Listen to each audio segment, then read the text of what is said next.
What is in the gong thought? The Buddha's enlightened light is in it. That's what I'm saying.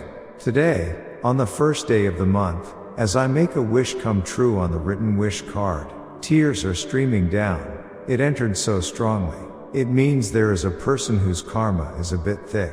The first day of the month, today, a Sunday, is a perfect day. If there were no corona, many would come in and listen to the sermon, but because of corona, many cannot come in and are waiting in the basement, so I feel sorry. Today, I'm going to give a sermon about religion. Religion is not something that originally exists. Religion is not something that originally exists. It was all made by people. Religion is not something that originally exists. But now, as humans live, it gets hard. And so, religion begins from death. How did religion come to be? Originally, people like to believe. Believe in what? They believe in gods. Gods. People like gods. They believe in gods. If you believe in a god, good things will happen to you. That's what I'm saying. That thing called a god, it is true that it is close to humans, but a god cannot help you. But the reason religion started and humans live together with religion is that they like gods. That's what I'm saying. They believe in gods. So, when a person is alive, it is truly good, but when they die, they become a god, a ghost. In a way, it's sad. No matter how great a person is, when they die, they become a ghost. Really, a dead person is a ghost. Anyone? Do you know ghosts? I'm telling you, they are all ghosts. When you die, there is no one who hasn't become a ghost. So, Guanyin Bodhisattva also becomes a ghost when she dies. It's the same for a Buddha. If you don't die, you don't become a ghost, but you cannot not die. You have to die. That religion, it started like that. Religion began from death. That person, when they die, anyone becomes a ghost. I'm telling you, a ghost. When I first released the sermon in part 1, I said that a dead persimmon tree does not blossom and does not bear persimmons, right? That means a ghost. So, when a person lives and then dies, anyone and everyone becomes a ghost. That is why I said the time when a person is alive is the most precious. When you are alive, but believing in a dead ghost is wrong. That is why I said that existing religions must all be discarded. Existing religions are useless. They must all be discarded. I'm telling you, the time when a person is alive is the best. The people of the whole world must listen well to the content of my sermon and learn. The time when a person is alive is precious. If you die, it is the end. That is why, do not struggle to arise interdependently with what is dead. When Maitreya Buddha came to the Sabha world, he did not come with a dead person. He came with a living person. Do you understand? A living person. For all things of creation in the world too, the time when they are alive is precious. No matter what kind of creation it is, what is dead is not precious. That's what I'm saying. I'm telling you, existing religions are useless. I am not devaluing and speaking ill of them. But just think about it quietly. They are all useless. Why do you keep bringing up what is dead and believing in it? What is dead is over. Over. That is why, what did I say? The thought of interdependent arising means that what is dead cannot arise interdependently. It must be alive. But current religion is rushing to try to arise interdependently with what is dead. With what is dead. How can you arise interdependently with what is dead? It has died. That is wrong, right? It's not just Buddhism. All religions in the entire world are all useless bastards religions. That is why Maitreya Buddha came to the Sabha world. That's what I'm saying. Do you understand? The words I speak, the sermon of enlightenment. There is not a single person on earth who says such things. Not a single person. Why do you keep bringing up what is dead and believing in it? That's what I'm saying. I taught you the principle of religion, right? That which is invisible. This needs to be ideologically brainwashed into your head. That which is invisible, that which cannot be seen, that which cannot be confirmed, is all a lie. That is already a passing wave, the same as scattering cigarette smoke. The people who believe this are pathetic. Pathetic. This is of no help in living life. No matter how magnificent and good a bodhisattva Guanyin bodhisattva is said to be, because she has already died, she is nothing. That is why I use the dead persimmon tree as an analogy. You should not take offense at that. Existing monks and Buddhists must keep this in mind and learn. Why would I have talked about a dead persimmon tree? Waiting is not religion. If it dies, persimmons don't grow, and flowers don't bloom. But they are waiting for it. That's what I'm saying. It has already died. At this hour, there are many people sitting looking at a cliff wall, doing Zen meditation and praying, and I'm not speaking ill of them. But they are all doing a useless act. A useless act. Instead of sitting like that at that time, if they went to a nursing home and at least massaged the old folks' shoulders and legs, they would hear good praise. They would say, "Thank you so much, this is good," wouldn't they? Why are you sitting in a room with your eyes closed? What are you waiting for? I said it, didn't I? Waiting is not religion. What are you waiting for when it was never there to begin with? Huh? Then you could just wait for money too, right? Is that right or not? For a person living poorly and with no money, if they wait, it will come, so what's the worry? Huh? The thought of interdependent arising, what did I say it was? I said it must always be alive, right? What is dead will not do. Then, my sitting down, closing my eyes, doing Zen meditation and praying, am I doing that looking at something that exists? Or am I waiting, looking at something that doesn't exist? You are waiting while looking at nothing, aren't you? I'm telling you, that is not religion. Then with money too, I have to work and move, and I have to work for money to come out and to earn money. If you just sit quietly in a room with your eyes closed, does money come in? Nothing comes in. The logic of the world is all laid out, but to be doing that means you are a complete uncivilized person, an uncivilized person. The very act of believing such a thing makes them pathetic people, because they say Maitreya Buddha has come to the world, and they listen to the sermon, and because they are listening to a new sermon, a very new sermon, they have never even heard of in their dreams, there is a line of people saying it is good, so why, on a hot day, are you sitting in a room and sitting with your eyes closed, saying you are doing Zen meditation? Really, that too is a religion, so because others do it, I'll follow along. You guys also have a religion in Buddhism, so let's try Zen meditation too. Let's try Zen. Such a thing is neither a religion nor anything at all. Nowadays, I see on YouTube that monks have also uploaded many things, and I see it's all about Buddhism for daily life. Huh? Buddhism for daily life, you all know it well, Buddhism for daily life, huh? Your everyday life that you live is Buddhism for daily life. I'm telling you, your daily life. What's the use of listening to that? Their level is that low. That's what I'm saying. Such a thing is a monk only in appearance, such a thing is not even a monk. Because religion is like that. When they hear that Maitreya Buddha has come, they dislike it. Because I am unleashing fearsome sermons, they cannot handle it. I said it, right? Religion also has a formula, a formula. Where is there something without a formula? Everything has a formula. You all giving birth to a child also has a formula, is that right or not? Does a big thing like this just go into the belly and come out? Is that right or not? Everything in the world has a formula. A song also has lyrics, and you have to create the song for the song to come out. Does a song just come out? Everything has a formula, that's what I'm saying. The formula of religion. The multiplication table also has a formula, whereas there's something without a formula. Farming is also a formula, everything is a formula. It's also called a public method, right? Public method.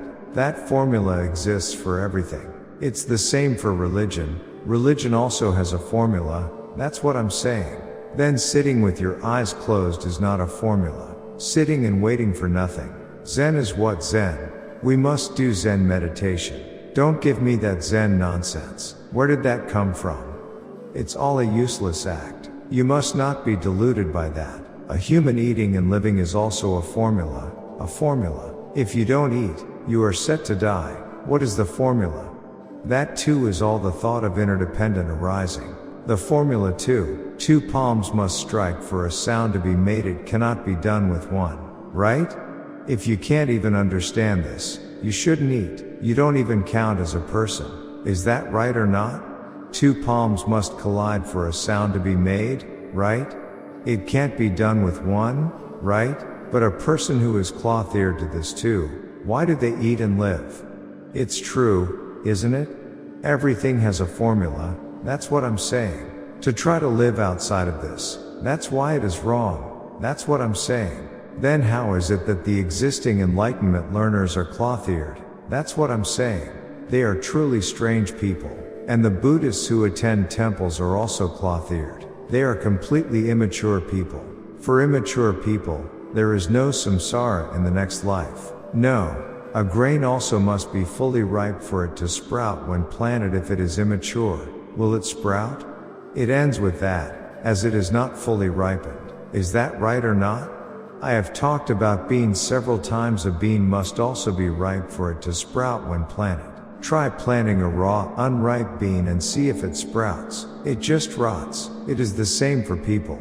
If you are cloth-eared, you are all just an immature child. For that, when you die, it's the end. The Maitreya Buddha who came to the Sabha world with enlightenment to guide living beings. Then why did Maitreya Buddha come to the Sabha world? There is a reason for that. A reason. Listen carefully. In the past, when people lived and died, there was no one to guide them. So, when they died, every single one just became a ghost. Because there was no guide. Did Buddha guide them? Buddha's law is Buddha's, and he was great for his time, but he did not have the ability to guide people. Do you understand? So what did I say? I said that this religion must be awakened, right? Even existing religious people know this. They know that one must be awakened. Do you understand? But where did this enlightenment come from? Before Maitreya Buddha came, it was not enlightenment but realization. Do you know what realization is? Because the words sound similar, people think realization is enlightenment. But they are as different as heaven and earth. Does anyone know what realization means? You don't know? Realization? I'll explain it in a way that's easy to understand. The difference between realization and enlightenment. Everyone has realization, even if I don't tell you. But you can't explain it now. But there's a formula for realization too. What is it? Listen carefully. This is soybean paste stew. You know soybean paste stew? If you just boil it, the stew doesn't taste good. Because it doesn't taste good. If you add MSG or dashida, the stew tastes good. That's what you call realization. Do you understand? If you just put it in, it's tasteless. But if you add MSG, the stew tastes amazing. But even if it tastes good and you eat it well, that is transient. Do you understand? Transience. Realization is something that exists forever. Do you understand? So if you keep talking deeply about Buddha, some monks may feel uncomfortable. But if you think like that, you will not progress. If someone tells you something you didn't know and you've been living not knowing it, you should be grateful. If you pout and feel bad just because someone says that, you're not even an enlightenment learner. Why would such an enlightenment learner shave their head and sit in the temple? That is not enlightening living beings. It is committing a sin. You must know well what realization is and what enlightenment is and practice accordingly. Do you understand now? That's why this is extremely difficult. So Buddha was great for his time. For his time. Do you understand? He was great. But as time passes, and the era changes and time goes by, now, if you are not awakened, you cannot succeed in the world. Do you understand? You cannot. That is why Maitreya Buddha has come to the Sabha world. When Maitreya Buddha comes, because he has awakened all things in the world, living beings can walk a new path. Now, in the past, when people lived and died, they all disappeared as ghosts. But if Maitreya Buddha comes to the Sabha world and spreads the awakened Buddhism, you will not die. What is that? You've heard of eternal life, right? Eternal life church. So what does eternal life mean? Doesn't it mean not dying? Not dying forever. Then why don't you die? There must be a reason, right? Why don't you die? What's the use of just saying eternal life? That's why I said, religion also has a formula. This is a precious word. Religion has a formula. What formula? There is a formula. Then what is eternal life? Unconditional eternal life does not make sense. Isn't that right? Nothing in the world comes out just like that. Everything comes out according to a formula. Eternal life cannot simply be eternal life. Even to make something like this, there is a formula. Isn't that right? Could you make this? With paper? If you pour water, it will leak and just get wet. There is a formula. Then what is used for that formula? Do you understand? What is used for the formula? That's why there is enlightenment. Without realization, there can be no formula. The formula of religion from Gong thought to the law of interdependent arising, to Buddha's enlightened light. Eternal life cannot exist in the world, it is all a lie. When you die, everything disappears. How can there be eternal life? Then, if there is to be eternal life, what is the reason for it? There must be a formula for it, right? But there is none. It's just words, eternal life, just words. That's a lie, a lie. Listen carefully. Anything that is just words is a lie. So here, there is something invisible. Do you understand? Just saying eternal life means there is something invisible. There are things I cannot see and things I cannot confirm. Because there is no formula, then why must Maitreya Buddha come to the Sabha world and spread Buddhism? Now, this is a good word. There is a formula here. This formula is precious. This is also a formula, and the formula that Maitreya Buddha brings is the thought of interdependent arising. Then why is it the thought of interdependent arising? Only living things can interdependently arise, and within living things, Gong thought is present. That is why people can live forever and never die. You do not die. Then what does not die? Your flesh and bones are a single life without reincarnation. The flesh and bones you have are a single life without reincarnation. If you live just one life, you grow old and discarded. That is a single life without reincarnation. It's not just people. All things in the world are a single life without reincarnation.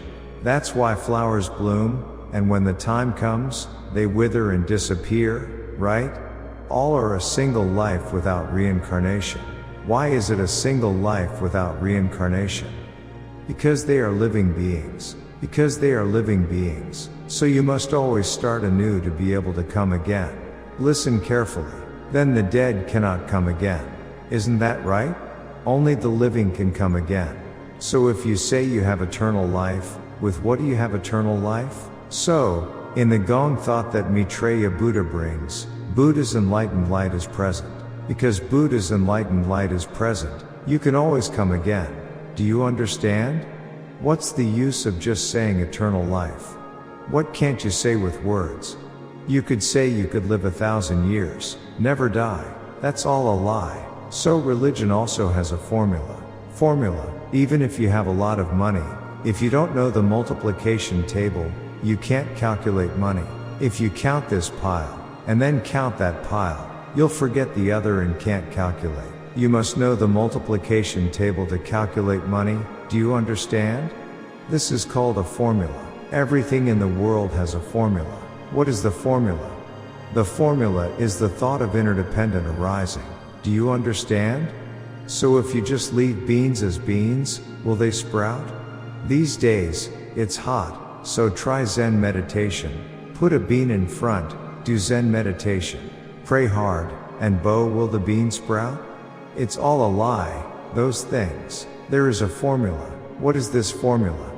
For beans to sprout, they must interdependently arise. With what must they interdependently arise?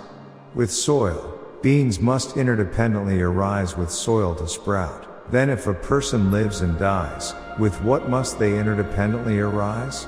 With Buddha's enlightened light. Only then will they sprout. Am I right or wrong? So Zen meditation and praying are useless, pointless acts. Isn't that right? If you go outside the formula, it does not fit the principle of the world. All of that is nonsense. Complete nonsense. If you believe and promote something that doesn't exist as if it does, what do you call those people? See, you all know, right? Isn't that so? So you shouldn't do such things? But now, people are spreading religion, saying if you just do Zen meditation and pray, good things will happen. If those people hear this, they'll be upset. They should be upset. So you shouldn't do such pointless things. Do you understand now? Do you really understand now? Why go to such places? Really, Guanyin Bodhisattva is like a dead persimmon tree. If you seek Guanyin Bodhisattva, there are stories that when a boat was about to capsize in a storm, they called Guanyin Bodhisattva. And the boat didn't capsize but went smoothly and people survived, right? You've heard that. Do you believe that? Guanyin Bodhisattva was great when alive, but now Guanyin Bodhisattva is not great. Guanyin Bodhisattva is dead and gone. If you call a dead person, does the boat see any effect? It's all useless. That's why I spoke about the dead persimmon tree. Do you understand? It's a truly precious word. The dead persimmon tree is finished. It's already dead. Last year, this persimmon tree bore fruit, and I picked and ate persimmons well for years. But now this persimmon tree is dead. Now I can't taste persimmons. If the tree is dead, how can it bear persimmons? Life is the same. Yesterday, I wore a suit, tied a necktie, went to a hotel, drank tea, and had fun, but after sleeping, I woke up and everything was dark before my eyes. I was out of breath, and now I'm about to die.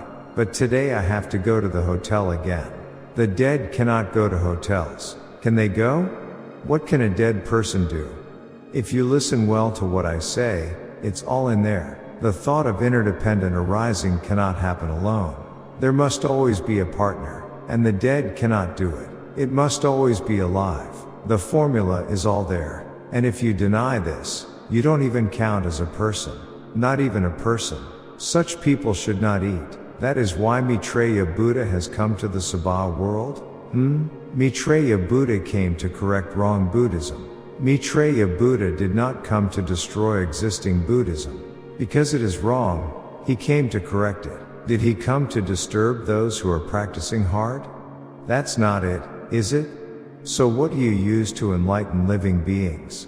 To enlighten, you must have something, right? What do you use to enlighten? If it is invisible, cannot be seen, cannot be confirmed, you cannot enlighten living beings. It has already disappeared and never existed from the start. So enlightenment cannot be done with it. Do you understand? That's why I explain the thought of interdependent arising in detail. If there is no partner, it cannot be done. No matter how big the bean is, even if it's a diamond bean, if there is no partner, the bean disappears, right?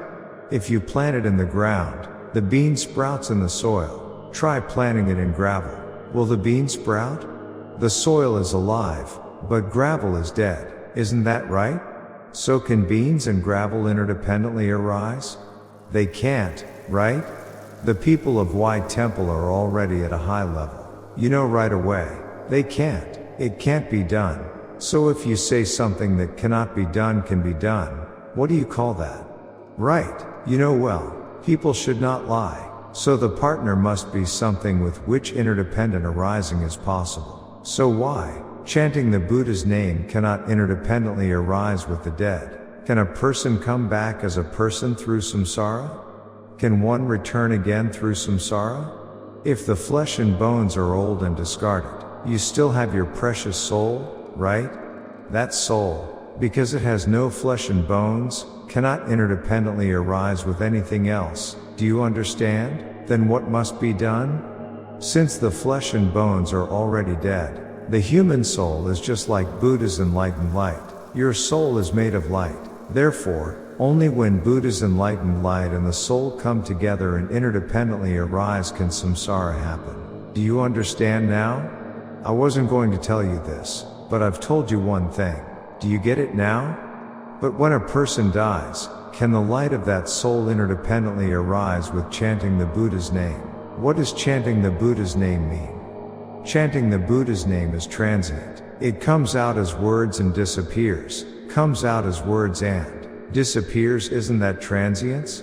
That's why, when the flesh and bones are alive and hear words, when they hear chanting the Buddha's name, while the flesh and bones are alive, it can interdependently arise. Do you understand chanting the Buddha's name?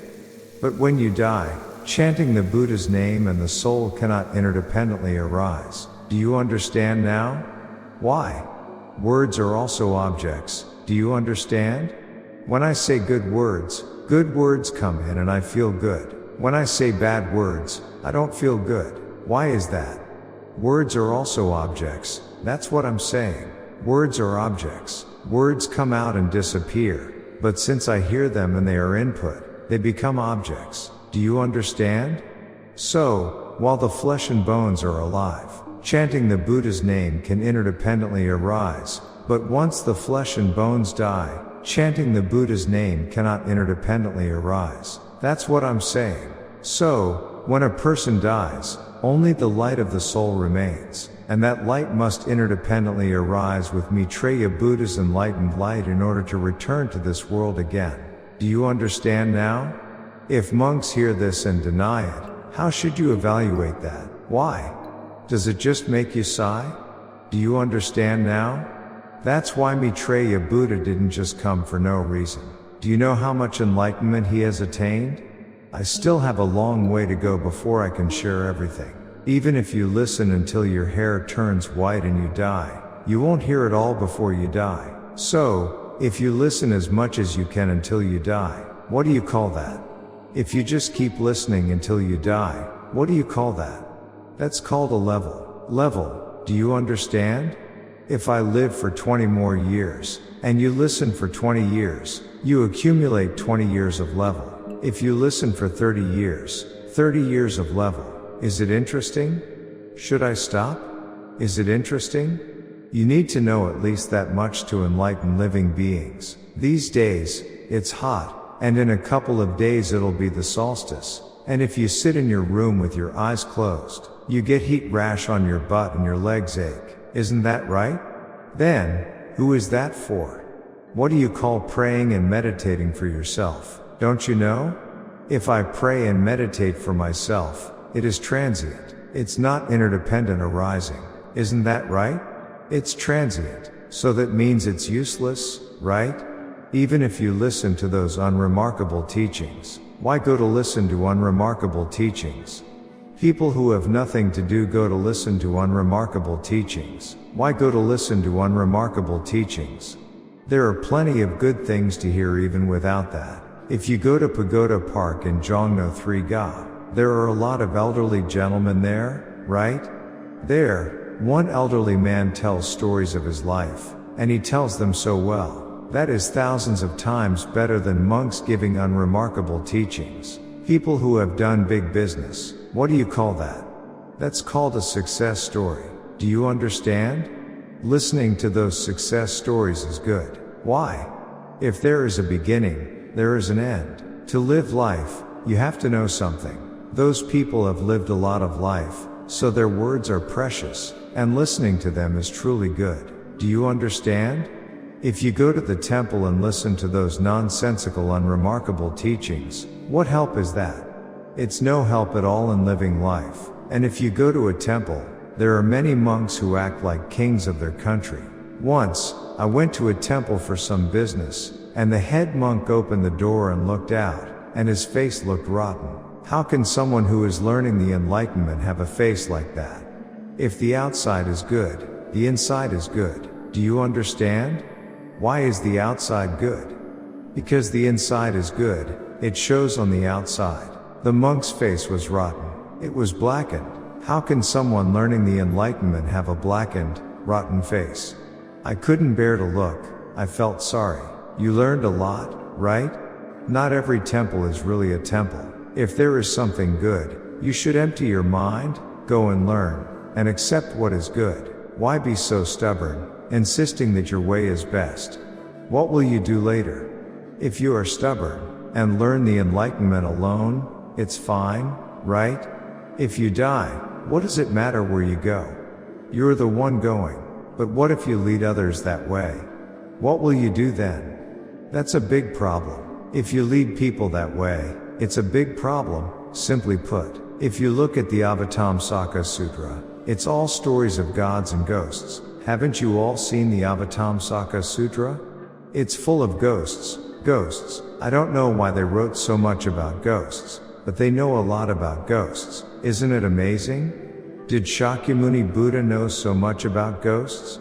There are so many kinds, and these enlightenment learners have a lot of problems. If you look at the book, there's a monk called Ji in China. That monk sat in a cave and prayed and said he went to the land of happiness. He left his flesh and bones in the cave, not a car, but his flesh and bones. He left his flesh and bones in the cave, and only his soul went to the land of happiness and stayed there for 7 years, then came back. When he came back, his flesh and bones were still there, not rotten. Do you believe that? Chinese people are a bit strange. They sit people down and move their hands like this and that, saying they're healing, but there's nothing coming out of their hands. Only the Buddha has something coming out of his hands. Do you understand? What comes out of hands? Only dirty karma comes out. Does Buddha's enlightened light come out of hands? Monks are not educated. That's why. If Maitreya Buddha emits light from his body and has Buddha's enlightened light, would you sleep? Even at night, you should come and bow at the temple. Come to me. Hey, what is Buddha's enlightened light?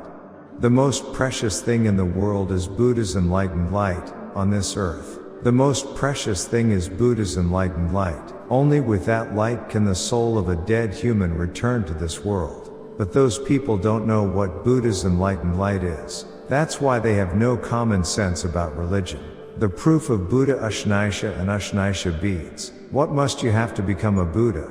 You must have an Ushnisha on your forehead. There must be an Ushnisha on the forehead. Also, there are Ushnisha beads on the crown. I haven't shown you, but I have a video of it. If you see it, you'll be amazed. Our monk filmed it. Our Buddhist Association president was there too. They are amazed. Do you think it's all just words?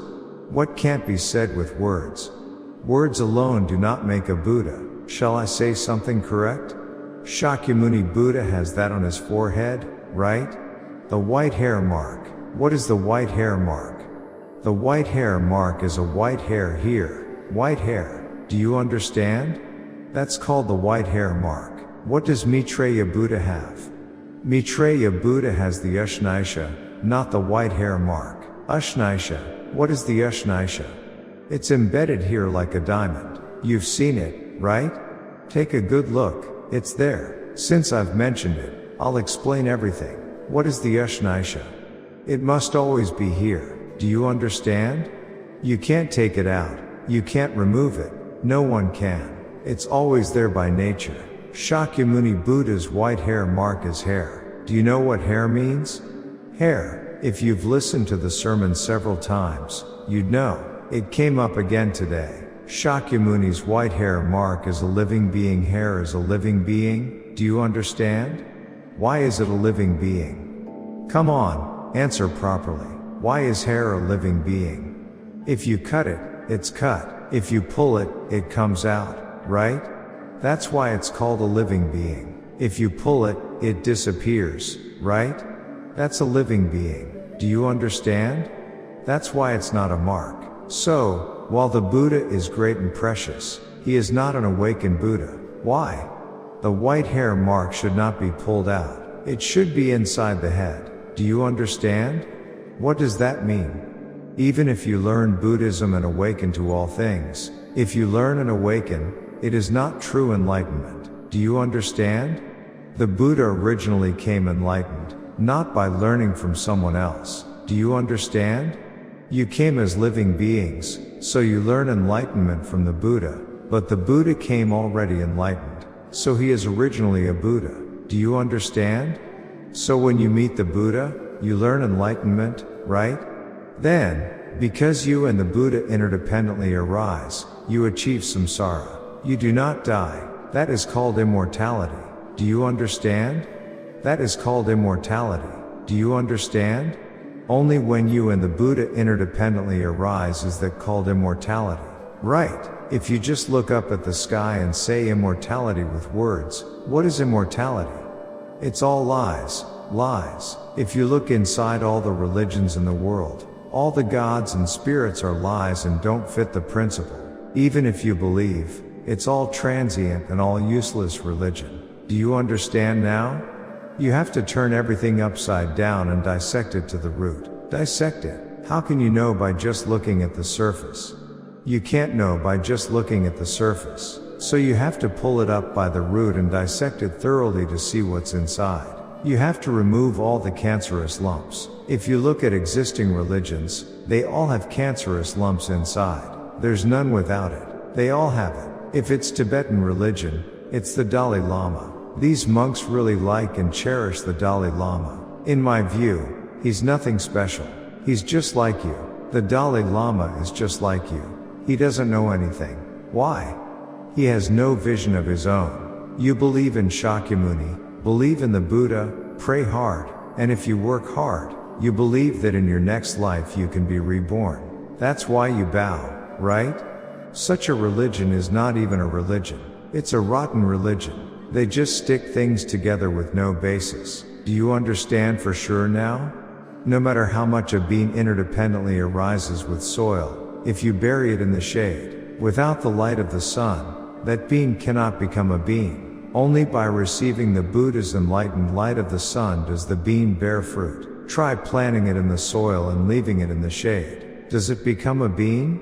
Even if it becomes a bean pod, it won't have beans inside. It won't bear fruit. The principle of the world is clear, but in broad daylight, people keep lying and wrapping things up with words. If you get caught by me, it's all revealed. There's nothing that won't be exposed. Bring anything and see if it won't be exposed. It all gets revealed. You can't pass yourself off as something you're not. That's why you can't deceive an awakened Buddha. If you're going to deceive someone else. Among living beings, they deceive each other easily, because they are living beings. But don't think that way when you come to the Buddha. The Buddha knows everything. Now that you're learning from me, you won't be deceived, right? Why are you laughing? So, they say you have to perform the Chindo ceremony several times, once every year until you die, for Chindo to be achieved. Not achieved, but it's said to be good. And when you die, you pass it on to your son, and he continues the Chindo ceremony in the next generation. What is that? There's a Japanese monk who teaches Buddhism like this, saying if you keep following the laundry line of gong thought, at the end, if you fill it up, gong is full. Really, if a snake bites a frog, and a snake bites a big frog like this, can it swallow it down its throat? Are those people mute, can't speak? If a snake bites a big frog like this, can it swallow it? It can't. Then how does it eat? When I talk to you like this, you still have a long way to go. Why? Because your thinking is simple. The temple that doesn't let go of the faithful. Just as a viper swallows a frog. If a snake has a frog in its mouth, and because it is big it won't go down its throat, what does it do? The snake spits venom, dissolves the frog, and swallows it. It melts and goes in. Do you understand? It takes a long time to melt. If it were something small like this, it could just swallow it in one gulp.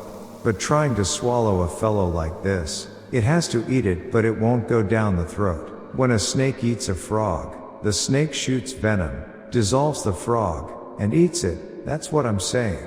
Then it takes a long time.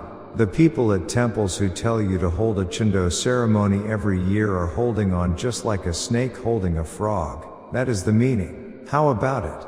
Are my words right or wrong? So it is a ploy to make a living for a long time. That's what I'm saying. It is a ploy to completely drain the faithful, and if they can't suck them dry, to grind their bones and eat them. That's what I'm saying. The Chindo ceremony can be done in one go. So why do such a thing?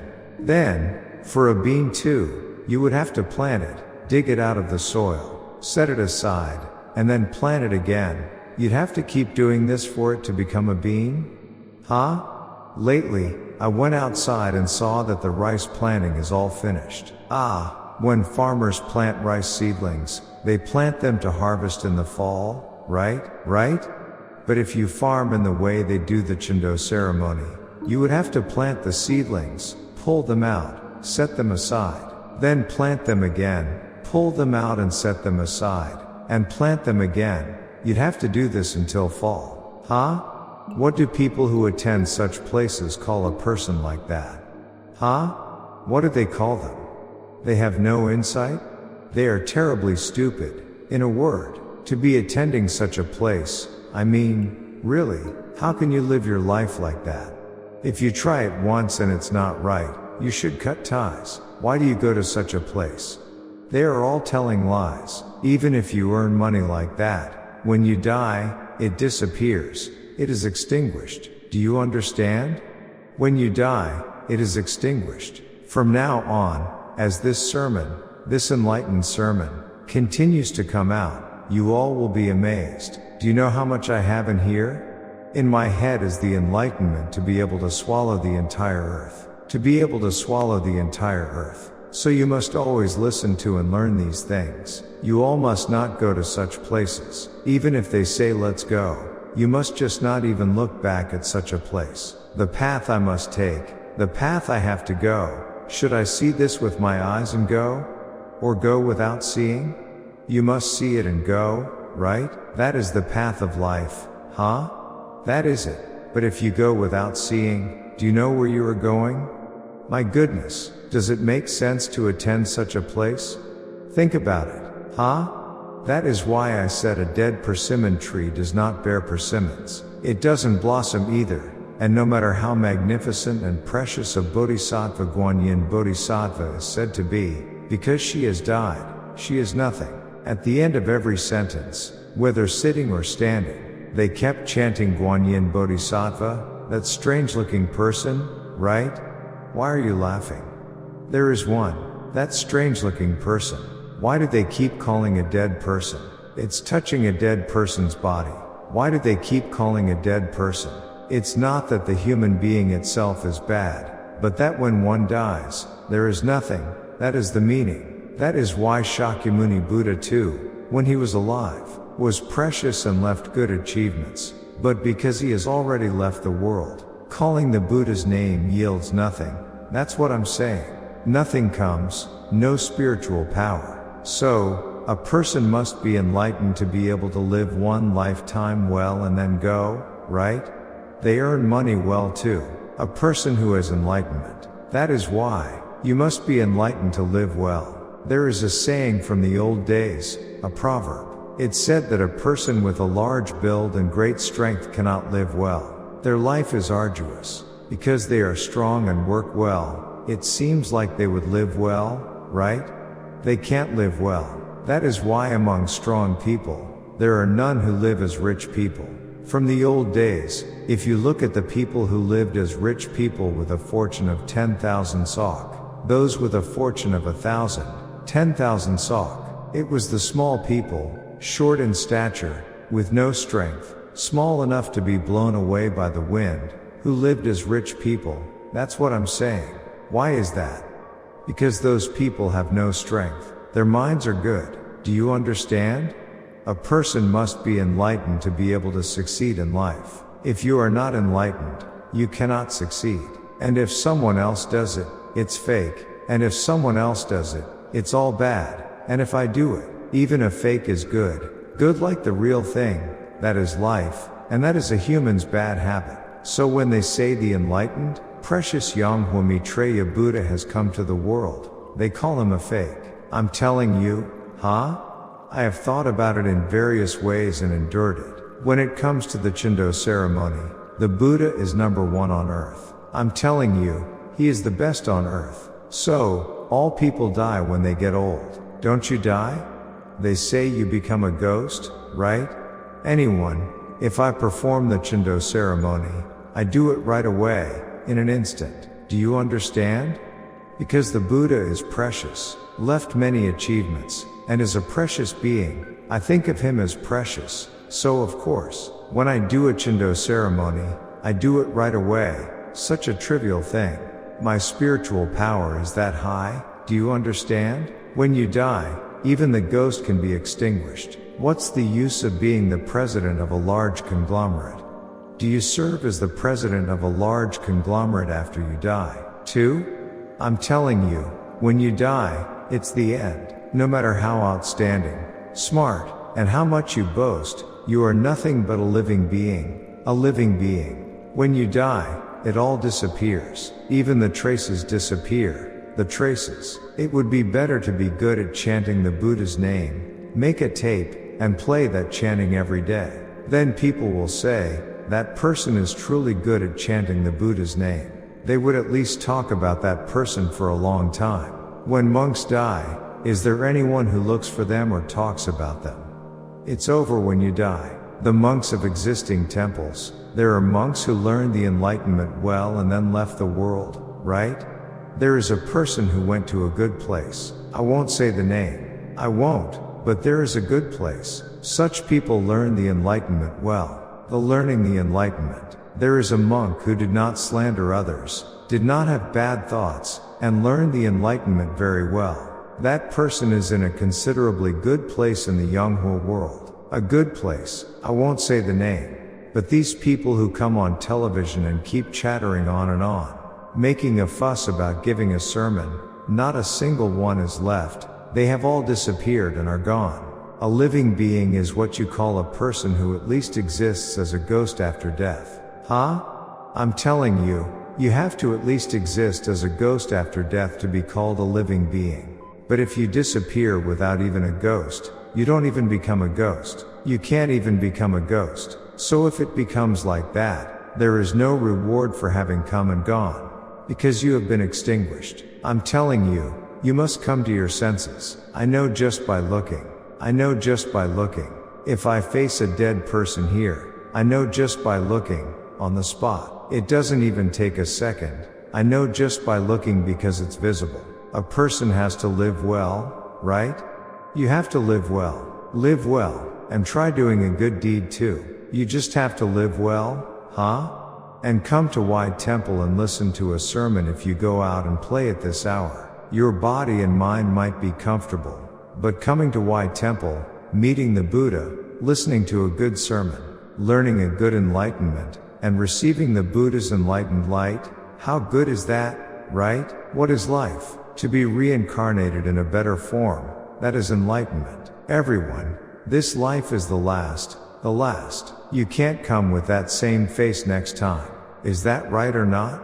You have to come back better, right? Looking at you now, you are fine for now. Your face as it is now is fine. But when you come in the next life, you cannot come like this. In the next life, you must come back better, prettier, better, and beautifully. Huh? What do you call that? Reincarnation? Reincarnation is what you call coming again. But what do you call coming again beautifully? That's what I'm asking. Coming again beautifully. No, I'm telling you, you cannot come with that face in the next life. My goodness, you have to come back better, right? With product value. You are fine now, but if you come like that in the next life, you won't have product value. Is that right or not? You have to come back better, right? Is that right or not? That is what you call enlightenment. Are my words right? No. Looking at that face now, I'm telling you it's fine for now. It looks good too. So for the current era, it is fine. But you have to come again in the next generation, right? To come in the next generation, if you come with that face as it is, people won't just say it's good like that. When you come next time, you can come back better, prettier. That's what I'm saying. That is what you call enlightenment. Do you understand? So, yesterday you didn't know. But today you came to the White Temple Buddhist meeting and listened. And it's truly good. You learned a lot today, right? You see, there's such a difference in just one day. In one day. No. Why are you laughing? It's right. How much have you all changed in one day? But next time, after you die, try coming back beautifully through reincarnation. You all won't be just sitting like this. At that time, you'll do something like Miss Korea or be a TV star. Huh? You won't live like that from next time. That's why a luxury good is not something that is just made, right? This religion, an enlightened religion, is a truly good thing. It is good for your lives too. Do you know how good it is? Today, you learned a lot about eternity and learned a lot about religion, right? You learned a lot today. If I teach too much, your heads will reach a saturation point. When you go home, you won't remember well. Which thing will I listen to and remember? You can't remember. If I teach too much, it doesn't all get inputted into your head. There is a limit. But even if I do it for 1,000 or 10,000 years, I can't finish everything that is in my head. There is too much in it. But even if I stop here now, all humans in the world can achieve samsara. That's what I'm saying. I have already poured it out. Do you know? I'm telling you I have already poured it out. So because I have poured out all the Buddha's enlightened light onto the entire world, even if I stop here, samsara can happen anytime. Do you understand? In America, an American holds a Chindo ceremony in America, and because it is far, they cannot come here. So if an American asks why temple to perform a Chindo ceremony, I do it right away. Why can I do it like that? Because I do it with the Buddha's enlightened light. I do it right away. Do you know how precious the light is? Even if they are buried thousands of meters under the ground, I can pull them out in an instant and perform the Chindo ceremony. How do I pull them out? Do I say, come on out, like to a puppy? Oh my, because they don't know the logic and formula of the Chindo ceremony. They pay money and attend such places. There is a formula. Do you understand? The Buddha's enlightened light that transcends the sunlight. The sun's light can only shine on what is exposed. Do you know? The sun's light can only shine as light on what is exposed in the world. The sun's light cannot go deep into the ground. But the Buddha's enlightened light is different. So even if it is tens of millions of meters inside the ground, the light can go there. So, from under the ground, a female Buddhist below once came to hold a Chindo ceremony. And she said her father-in-law was digging for coal when it collapsed and he was buried in the ground. But it was harder than performing a Chindo ceremony for 1,000 spirits, even to get one person out. But he is buried in an enormous place under the ground, so will the spirit come out? It cannot come out. What must be done? Demolish the whole mountain with a backhoe? What must be done? If I just shoot down from the sky with the Buddha's enlightened light, no matter how big a mountain is, even a great mountain, it splits wide open in an instant. It splits open and I take out the spirit. Do you understand now? It is a Buddha's enlightened light that is that enormous. That's what I'm saying. That is why, have I installed some kind of electric device on my body? The entire universe is light. The entire universe is light. The entire universe is light and it's chaotic. So, you hang things like individual lanterns with name tags in the White Temple Sanctuary. That is what's good. Because it receives the Buddha's enlightened light. They all have names, those people. Huh? If you hang one lantern on the Buddha's birthday and leave it up all year, what effect does that have? It's of no use at all. Huh? I do that for you. When do we do it? Do we do it on Maitreya's day? I always do it. For the people who hung them. What are you saving your hands for? You should do that at least. Do you only use them when you eat? So you all have seen me do it. I do it for all of them. The energy consumption is enormous. I found out when I tried it. After doing it and going inside to have a meal, I felt very drained of strength. But for a person with a lot of karma, even more energy is consumed. A person with a lot of karma. Huh? But do I leave that person out? I have to do it for such a person. So I do everything I can. I do it all. The cunning mind of a living being. I know what difficulties you all have and what you need. You think I don't know? I know it all. I know. Anyone who came to White Temple and has bad things happening in their family, raise your hand. There is no one like that. But the reason I don't ask why you don't raise your hand for becoming rich is that becoming rich is not a good thing. When a person gets a lot of money, their mind keeps changing to that of a living being. To a living being. Huh? Money is a living being, isn't it? The mind keeps getting pulled towards being a living being. That is why the way becomes distant. Enlightenment becomes distant, because you keep getting sucked in there. So, a son listens well to his mother, runs errands well, and when his mother speaks, he says, yes, yes, yes. When he gets married, he doesn't listen well to his mother. Is that right or not? If his wife asks him to do something, he quickly runs and does it for her. And if his wife does something, he quickly goes and does it. But if his mother speaks, he says, oh my, I'm busy now and have things to do, so I can't go. So, that is why a human is a living being. That's what I'm saying. If you interpret that negatively, you say a human is cunning, right? It's not good to say a human is cunning. So we say a living being. So if there is something good next to you, you keep getting pulled towards it, without even realizing it yourself. That is why such a person cannot succeed. Do you understand? They cannot succeed. So what's the use of going to a place that gives the living beings law? An unremarkable teaching sermon? Do you understand now? What's the use of going to a place that gives an unremarkable teaching sermon?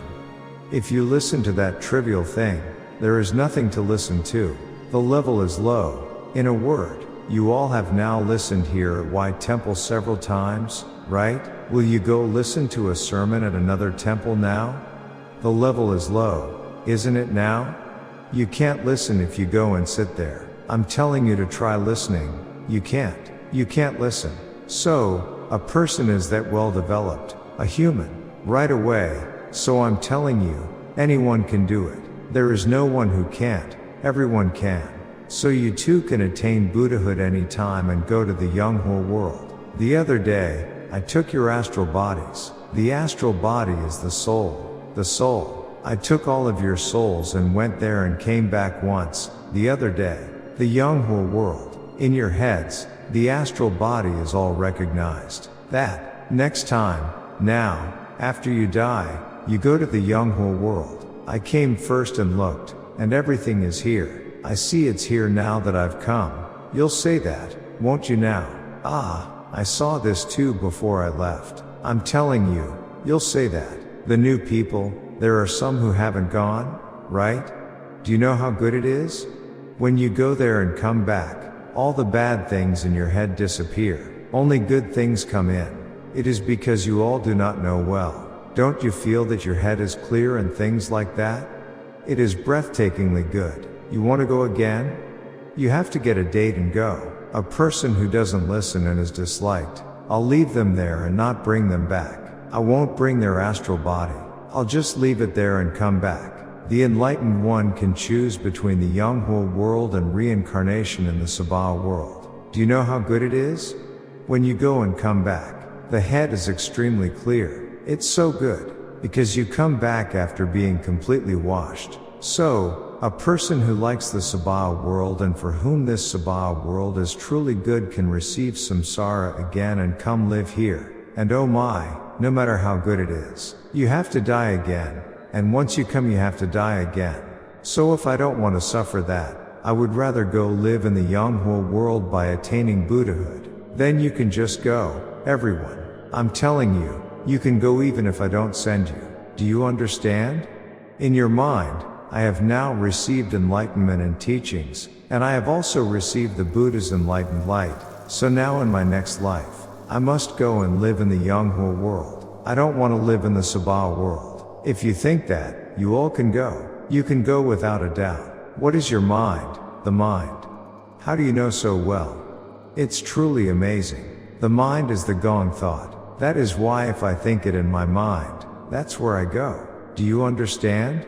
It's truly good when you get to know it. In this life, even if it's a little hard, don't say it's hard. Just live comfortably and well. Huh? Then, when the time comes and this life is over, a good thing is waiting for you now in your next life. Do you understand? An incredibly good thing. A world is waiting now. So you all, even if you have some hard things, must spend your time joyfully and live. Do you understand? Now let's have lunch. Let's end it.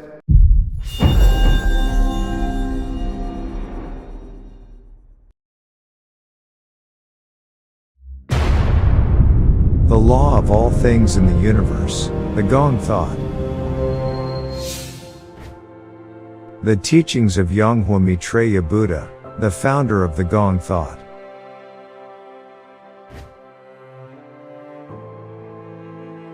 An enlightened Buddha emits light from his body and saves living beings with Buddha's enlightened light.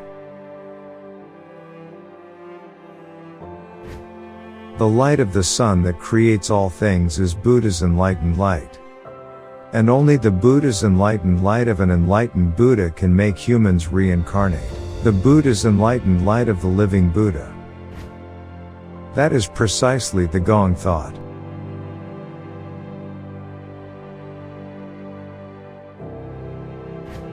Receiving Shugi means embracing Buddha's enlightened light, that is, the Gong thought, within my body.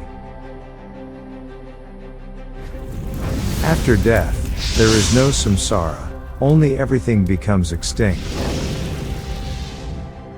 If you receive Shugi with the Buddha's enlightened light of an enlightened Buddha, you will have eyes that can see the Yonghwa world even after death. Chendo and Shugi are only possible through the Buddha's enlightened light of an enlightened Buddha. Don't receive Chendo after death. Receive Shugi while you are alive. Believe and follow only what you can see, hear, and confirm. The dead cannot arise interdependently, only the living can arise interdependently. Just as gold cannot be made artificially, a Buddha comes as a Buddha from the beginning. And a living being cannot become a Buddha through prayer or Zen meditation. However, those who have received Shugi can receive Buddha's enlightened light and become living Buddhas. All these Gong thought were created by Yonghwa Maitreya Buddha. Like the sky and the earth, the sea and the mountains, the source of life and creation, the limitless and eternal truth, the Gong thought.